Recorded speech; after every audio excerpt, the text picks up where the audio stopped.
Hello and welcome to Blockleaders with me, Gillian Koepsell. Today my guest is Dr. David Koepsell. Am I pronouncing that right? David Koepsell, who's a philosopher, a lawyer, a technologist in the blockchain space, a lecturer and an author. My goodness, what a lot of things that you do, David. Welcome to the show. Thank you so much, Joe. Well, I met you briefly last week and then I went and stalked you afterwards. And I was so impressed. And in this modern day, normally we stalk before we speak, don't we? That seems to be the trend, yes. So I didn't do it. So I had a delightful experience after speaking to you and finding your whole area of genomics so interesting. I went back and then I discovered loads more of what you'd written and other articles. So I'm going to enjoy this next half an hour or so. So thank you so much for joining me. So you're based in Mexico City, which is also pretty exotic. And you went there for love. Mm-hmm. Yes. And your wife is, tell me what your wife's profession? She is a genomic scientist. So I met her at the University of Buffalo when she was getting her PhD in genomics, pharmacogenomics, and she now works for the Mexican government for their Institute of Genomics. Wow. That's kind of handy because you are also now working in genomics. Is it genomics or genomics? It depends on whether you're British or American, I guess. Okay. So I say genomics. I'll say tomato then. Okay, so tell me, what exactly is genomic data? Okay, so we know what DNA is. It's the code for you, essentially. Everybody has 3 billion base pairs of genes in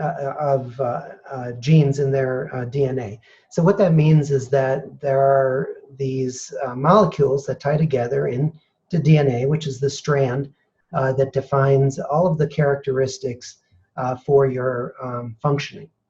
And the genes are the part of the DNA that help to tell the cells to make various proteins or enzymes, and those are really what cause you to work the way you do. So it's extremely interesting, extremely complex. There's a lot more to it, and that's a whole nother show probably. And we're only scratching the surface in science terms, aren't we, in this whole? Tell me again, how many was it 3 billion, 3 million? 3 billion base pairs. Base that's pairs. The ATCG part.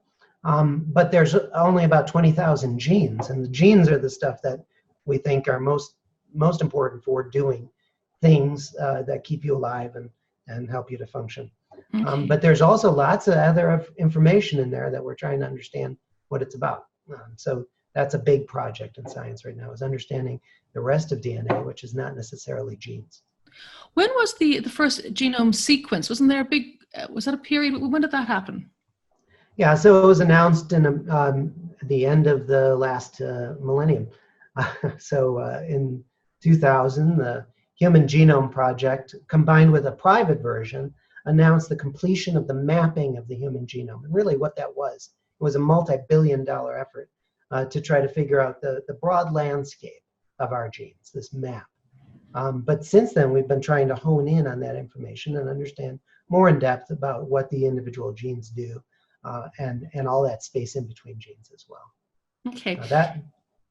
That was completed in about 2000. So it's been about 20 years. 20 years, okay. So the reason why I'm chatting to you is that you're the CEO and founder, amongst all the other titles that you have, of EncrypGen, which is a next generation blockchain solution for genomic data. So would you mind explaining what blockchain is? Blockchain seems complex, but it's not. It is really a better form of electronic ledger.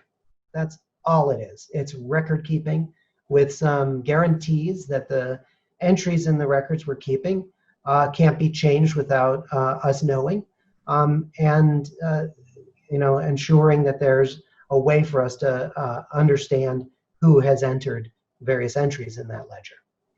And I understand it's immutable. It's transparent and immutable, which is very important for the job that you're doing with EncrypGen. Right. Yeah. So the idea is that when you have a big enough blockchain network, you can't change the entries.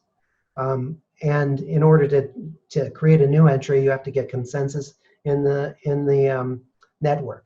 And this all helps to create a system that was originally designed to create money, really, and that's what Bitcoin is, money that doesn't need a central government, but that everybody recognizes the authenticity of and can verify and trace the ownership of. Okay, so EncrypGen is a marketplace for people to record their DNA and sell it to pharma companies or everyone wants to buy its information. That's at its very simplest level. So before we talk more about that, I want to talk more about genomic data. Mm-hmm. Who collects it? So since the completion of the Human Genome Project, a number of private companies have come about that have started to realize the value of genomic data and to be able to provide for individuals the ability to get either sequenced or genotyped, and that's a technical distinction, basically in a view of their own genomic data. Now, companies that you might have been familiar with, like 23andMe and Ancestry, are doing this for relatively little money. You can afford these tests. They're taking a very small snapshot of your DNA, getting a view of what we call SNPs, this, single nucleotide polymorphisms, or essentially that small percent of our DNA that differs from person to person. Now, they get this snapshot and can tell you some things about yourself, such as, with some degree of certainty that, your ancestry, or maybe some, whether you like cilantro or not, things like that. The idea is that eventually we'll be able to use it clinically, medically. And the companies that have been doing these tests have actually been subsidizing the cut rate costs of those tests by reselling data that they collect. And most people who have done the tests have agreed to allow that to happen. 80% of the people who use these tests say it's fine if you use my data for science. Now, the terms that they use are, can we use the data for science? But what they're really doing is selling the data to scientists. And that's quite scary because you don't really think about, use it for science. That sounds all very good. Oh yes, I don't mind this. Mm-hmm. But as you say, it's actually, in these particular cases, it's a monetary value that they're after. And I think it costs about $90 to have a test done. Yeah. And the actual test is more expensive than that.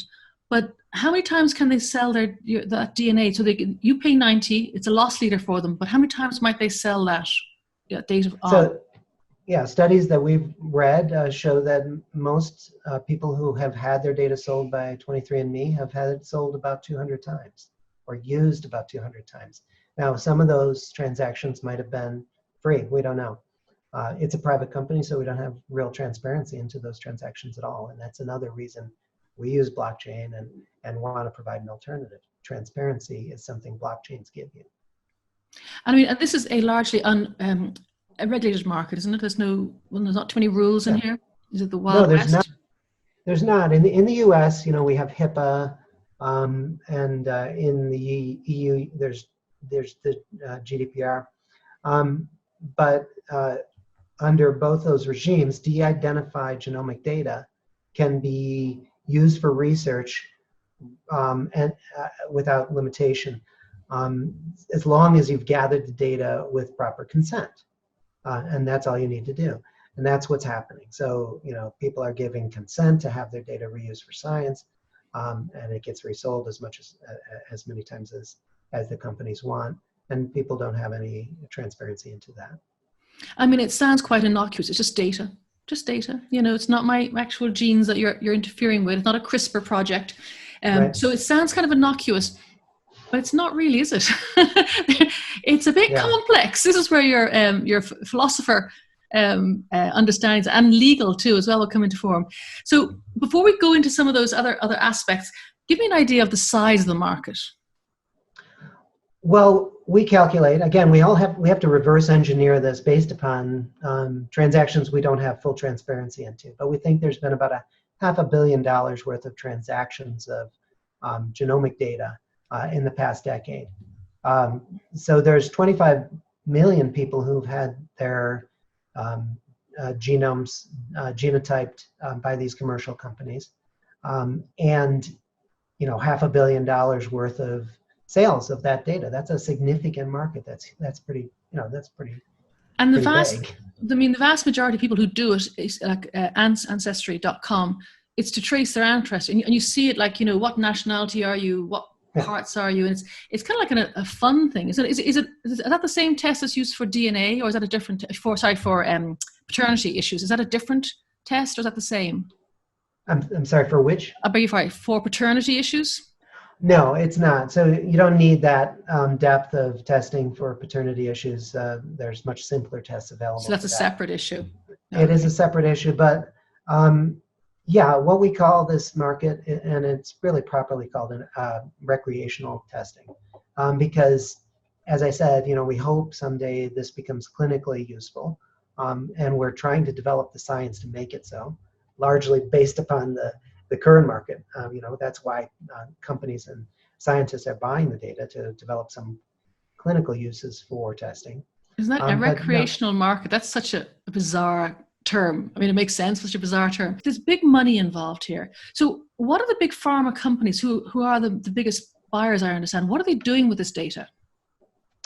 Well, they're trying to use that data to develop treatments. And there's good reason to think that genomic data will lead us to better treatments, be able to help us deliver on the promise of precision medicine, which is would bring down the costs of medical care and improve our health over time. So for instance, Dr. Gonzalez, my wife's research is on pharmacogenomics, and that has to do with how different drugs interact with different people based upon their genetic makeup. And that's really important because some drugs could kill some people if they're given in the wrong dose, or some drugs are not likely to help them as well. And dosing requirements might change according to your genotype. So pharmacogenomics is a major area of research for companies like Pfizer and GlaxoSmithKline, who are some of the major consumers of this data from the commercial testing companies. So that's interesting. So we've gone from recreational to real use for in the pharma world, and understanding how drugs interact with human beings and using this data to help it. So there's an advantage to it, but it's kind of a bit murky, isn't it? Because you were mentioning when we spoke before of a deal for a Parkinson deal. Yeah. Tell me a bit about that. Well, that was Pfizer. That was one of the early transactions that 23andMe announced. We don't know others that they may not have announced, but it was a Parkinson's study involving about 3,000 of their data sets, the data they'd gotten consent to use by the people they tested. And I think it was a few $1 million worth, that transaction for 3,000 individuals. And somebody has calculated that everybody would have received about $10,000 had they sold that data directly to Pfizer. Now, 23andMe added value by gathering this data, allowing it to be searched for certain features, and then packaging it in a way that could be used. But we're replicating that in a decentralized way at EncrypGen. And that's where you're making the difference, that you're going to have a database, an ecosystem where people can upload their DNA. And if certain of their DNA is attractive, for whatever markers they're looking for. So, for example, had I been part of that project, but on your platform, I might have got, a percentage of that $10,000. That would be we nice. already have it. Yeah. So we actually launched the product already in 2018, and since then, people have been slowly uploading their 23andMe or other tests, creating profiles and actually selling it. So we know researchers are starting to dabble with it. And when we reach some critical mass, we think it's going to be a competitive way, decentralized, democratized, and offering transparency. So knowing, how many times your data has been sold is going to be a really important thing for you. So it actually makes sense that, here's a question for you. I like the idea of, and I want to talk about also ownership of data as well. But I like the idea, so it's my data and I sell it, and it's for science. But how do you know, do you vet the people who buy the data on your site? So could I be some sort of malicious bad actor wanting to... Do we vet them? No, we don't. So but that's true of all of these services already. There's really no way to know what somebody's going to use that data for. And as I said, that it's a highly unregulated market, and people can do with it what they want. Because on the one hand, yes, they could search for cures or for people's allergies to certain medicines.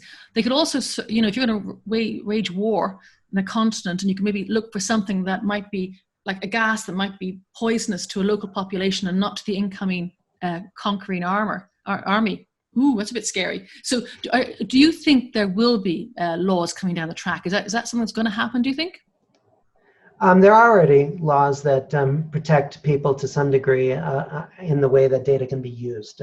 For instance, in the United States, there's a law called GINA, and that prevents insurance companies or employers from using your genetic data against you. So they can't discriminate you based upon it.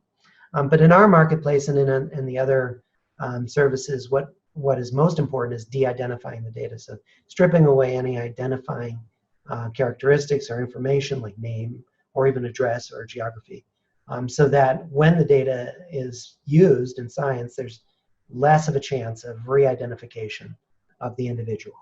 And we're also innovating in some new ways, ways that include what's called federated data analytics. That's something we're working at the company I'm also working for, ConsenSys Health. So the idea there is that you don't want to move data from place to place. What you want to do is allow it to sit where it is and let people search only very targeted searches toward that data, so they're not getting the whole data set. They're only getting answers to their queries about specific scientific questions. And that's going to be really important, and that's going to help to protect people against those sort of malicious uses or re-identification in the very near future, including on our platform and ConsenSys Health. Okay, so then going back to, or well, sort of carrying on that theme there, we're very conscious these days about our data. And I use a simple example of like Facebook, and we all know that we all get very cross because Facebook monetizes our data and sort of scams it all off, and we don't get paid for all our time and effort. But you wrote an interesting article recently. How can we own data? Can you talk me through that a little bit? That's fascinating. Except for secrets. Well, this is the thing, is that we use the term my data very blithely. We think we own it. We've all been educated recently on the idea of my data, but yeah, that's the terminology we use. But the reason that Facebook and Google and all these other companies make billions of dollars is because data doesn't belong to anyone. There's no such thing as ownership of data in the law. There's really no. I'm a philosopher too, so there's no philosophical foundation for the notion of ownership. As we think of ownership historically, for things that are like data, because they're non-rivalous and they're non-exclusive. That is, I can use data, and you can use the same data, and neither of us harms each other. We don't take anything away from the other. So is that like saying the fact that I'm a woman and I've got brown hair is data? It's pertinent to me, but it's not necessarily owned by me. Yeah, it's like you have certain hopes and dreams too. You don't own them. They're something that you hold and you think are important, and you even value them, but you don't own them in any sense that we use the term ownership. That's why we're thinking in new ways to expand beyond the blockchain foundation that we built and to give you better control, which is really all we want, or all we could get, through federated data structures. What are federated data structures? Again, it's the analogy I use in my article towards data sustainability is water. Okay, let's suppose you have a well on your property. Let's suppose everybody has wells, and they've got more water than they want to use, so they want to sell it to the grid of water.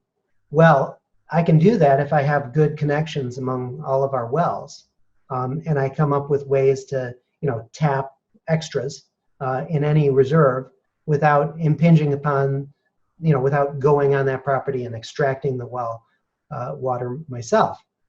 As a member of this federated water system, I have some right to the proceeds from the use of extra water by others in the system, and we can create markets for it. But I protect my well. I make sure nobody poisons it, or I'm the keeper of my well. The same is true for federated data and your personal private data. It's basically a similar vision. So is the only data that's truly mine, as in the sense you were saying, is if I have a secret which I haven't shared? Absolutely. That's the Absolutely. That's fascinating. I just love Well, that idea. Everything we else. don't think about it, but it's true. I mean, so I could actually follow you around with a Hoover and pick up your dead skin as it falls off you and genotype you, and I haven't done you any violence. This is skin you weren't using anyway, and I know a lot about you now because I've gathered that data, and